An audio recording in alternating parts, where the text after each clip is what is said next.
everybody, it's Heather, the Hidden Historian, coming to you live again a couple of times today because I've been walking all over downtown Raleigh, just kind of visiting some of the abandoned or historic places that are kind of hidden right in plain sight, places that I haven't actually gotten to visit before, but that I have been posting about. And so this one I'm very excited about. I'm going to go ahead and flip the camera around and let you see it. So a friend of mine had sent me a picture of this place a few weeks ago, and he said, Heather, this looks like a carriage house where they would keep horses and horses, well, carriages, they're stagecoaches. So I started looking into this old stagecoach house and trying to figure out what it was. I posted a picture of it to see if anybody recognized it, if it looked familiar to them.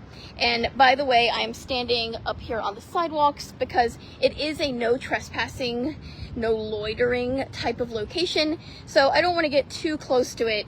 I want to stay here on public property, and I would advise you do the same. If you come to see it, that's fine, but just make sure that you're kind of in the parking lot, place where you're allowed to be. Anyway, back to the history. So I posted a picture of it saying, what is this? And I posted it in a Raleigh group, and I'll walk down this way so you can see it a little bit better from this direction. So I post about it in the Raleigh group. Let me go up here. I think we'll get a good view from above. And what I was told by several people who remember this building when it was in use, wow, what a beautiful shot from here, was that not only is it a stagecoach house, but it is the place where they would keep the fire stagecoaches, right? Back when they used fires to draw fire horses to draw stagecoaches full of water to help put out fires in what is now downtown Raleigh. Back then it would have just been Raleigh because Raleigh wasn't that big back then. So that's what I was told, and the people who told me that are people who were part of a church that several decades ago, that church had bought this building and they had turned it into a place called the Ark. The Ark. And it sounds like it was a place for youth programming. Take a look at these bays. And I have some pictures that I'll post in a minute too, but the bays have bars over them. These are not bars like keep out, don't break in. These are fancy. They've got little curls and designs to the metal. It's really beautiful, and it looks like it was created very intentionally to be several beautiful bays where you would keep each individual stagecoach and possibly each individual horse. As you can tell, it's not in good condition. There's a tree literally starting to grow out of the roof, and parts of the roof are caving in, and it's really starting to fall apart. But you can tell, I mean, it just looks like the architecture is definitely not a newer building. And if indeed this is a stagecoach building, which most people have agreed that that is very likely what this is, this would have been built, I mean, at the very latest, early 1900s, possibly 1800s, right? So we're not exactly sure how old this building is. And I've been doing a little bit of extra research, but this is just the preliminary. And if anybody in the comments knows anything, please let me know. And you can see it has this beautiful upstairs area. So this is what I was told by the people who were in this building, using it as the Ark, as a place that and look, there's a restroom outside, so I wonder if there's some kind of construction or something going on in this area. I really hope that they don't tear down this building.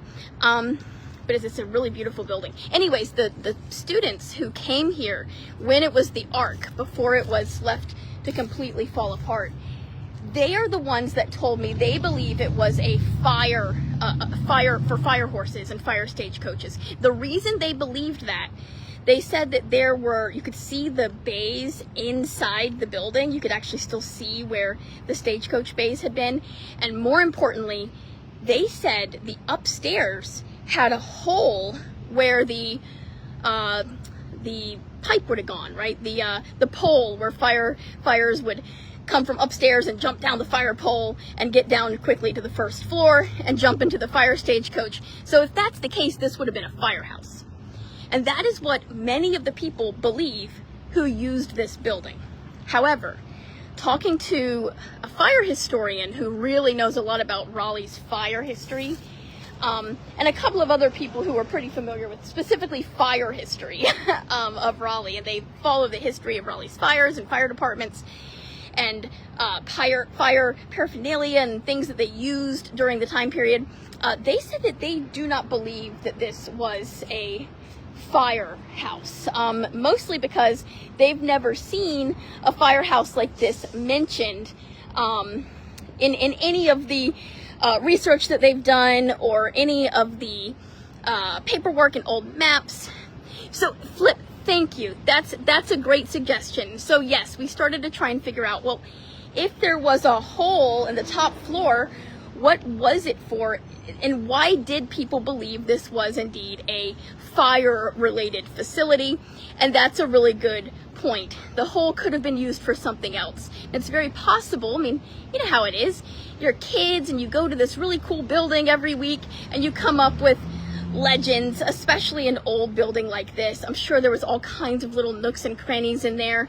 I wish that it were open and people could visit it for themselves, but I'm going to zoom in a little so you can get just a closer look at things. So, according to fire historians, this very likely was not a fire stagecoach, but rather just a regular stagecoach building, which then leads itself to a whole other question.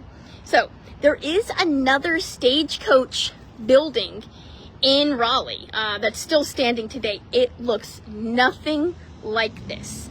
This one is so clear because you can see the individual bays and the individual windows, and each of the windows has this decorative metal kind of put across them. You can tell has been there for a long time. And then of course you clearly have this upstairs area, which apparently has a hole where kids thought again was the fire pole, but maybe was just part of the place to drop the hay. But this looks nothing like the other carriage house. So is this one much older? Is that why it looks different? Did this person own less or more stagecoaches? Well, we just don't know why it's built like this. We also don't know who it belonged to. The area of downtown I'm in right now, I'm pretty close to, well, I'll show you. And I'm going to head this direction for a minute. So I'm pretty close to another iconic part of Raleigh, right? We've got this overlooking, and this is some sort of health facility right here. So, and then a parking deck. Oh, I'll show you the side of the building. It looks really neat from the side. You got the old-timey looking light pole there, and then from the side you can see. And again, do not go into the building. Do not mess with the building. But you can see beautiful side door here. It's got that kind of fairy tale cottage look to the side door. Wonder if that metal on the front was a lift for hay or something. That's, yeah, I love people who know more about specifically stagecoach and horse buildings to point out architectural things to me. And then up here in the window, you can see really where kids used to probably do some art, and I bet that's what that is up there. So it's just such a beautiful building. It's really deteriorating. I mean, there's literally a hole in the door right there. But yeah, look at this metal door that closes over the wooden door, and it makes me wonder, like, I think that metal's probably, that gate is probably just as old as the building, so what was that gate for, right? Probably not to deter crime, not in that time period. So why do they have these ornate metal gates over so much of their building? But anyway, I mean, you can see it's in the middle of the, you know, modern buildings of downtown. I can't imagine who would have owned this. Maybe was it a public stagecoach parking, right? For if you were coming to visit in downtown, maybe it was a place to park your own horse and stagecoach if you were traveling. I just don't know. But I wanted to show it to you because I think it's cool. And I'm going to try to do some more research. If anybody, yeah, the architecture of the whole thing is just really beautiful. And it's what makes me hope that you can see there's a parking deck just right behind it. It's such a mysterious little structure to just have tucked away in the middle of like a square and a little parking lot with a parking deck behind it, a giant building beside it. And then of course, looks like I'm losing signal, so I'm gonna go ahead and original street light, I'm not sure. Yes, Michael Legaros is who I first talked to about this building here. And he is the one who very first talked to me about that it probably is not a fire building. But it is cool to get a closer look. If it's not a fire building, which sounds like it's not, who did own this? What was it used for? We do know that in later years it was part of a church. And yeah, why is this here? It would be a beautiful art center. By the way, Brian, this is the other stagecoach, that stagecoach building that I was mentioning, that is an arts center. So it sounds like that's a really popular thing to do with these old stagecoach buildings. Anyway, thank you for walking around downtown with me a little bit today. I did do a live stream earlier visiting some of the gargoyles from Raleigh's first high school. So if you want to take a look at that live stream, I was just there. I also went and saw the water tower, the original water tower. So it's been fun wandering around downtown today and just going to visit some of these places that I write about a lot or see from the road, but I haven't had a chance to really just see up close and personal. And this one I'd never seen at all. So it's really cool. It's just, when I see something old and historic, my heart just starts racing. It's very exciting. So thanks for exploring with me. Anybody who knows anything about this piece of land, who lived here, how old might this building be, right? Tax documents, things like that. When was it built? Having the age of the building would be really helpful. I'm gonna guess 1800s, late 1800s. It might be early 1900s. I am not an archaeology expert, but I'm definitely gonna start looking at some old maps and see if we can figure out what this was and who owned it and why it's here. Other than that, thanks for exploring hidden history with me around downtown Raleigh today. Feel free to comment if you have somewhere you'd like to see me explore and do a little write-up on or a live stream. Thanks everybody. See you next time. Bye.